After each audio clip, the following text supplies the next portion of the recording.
Në pjesën e parë të emisionit janë të ftuar Adem Kllokoçi, kirurg plastik, dhe Besa Kllokoçi, drejtoreshe estetikës, me të cilët do të flasim për prindrimin dhe profesionin. Të mashkujt kanë fillu do kërkesat për cilat nështë është tabu ende. Vjeni për shembull, vjeni femër, moshës nështë 60 vjeçare, edhe thot du mu ba si Besa, si ti mu ba. Zakonisht është një kërkesë që mund të tjetë sa me vogël. Do më të në qëfë se banë unë ka që vogël ki mu duk si kineze, apo du mu duk si kineze, ose si UFO mu duk. Njerë jom di shumë mirë dhe jom di krenar, por prindja saj ta në qysh. Me më paslon të dikosh që ja operohet në Gjermani 3 herë, edhe vjen mu korrigju në Kosovë, ta së shabesu.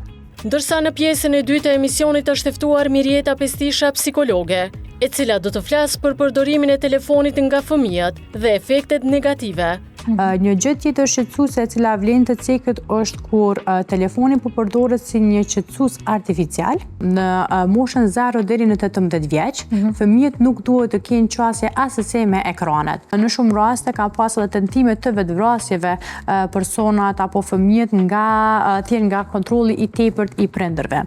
Këto e shumë detajet të tjera mund t'i ndiqni në emisionin Rrit, çdo të shtunë nga ora 11:30, vetëm në TV1.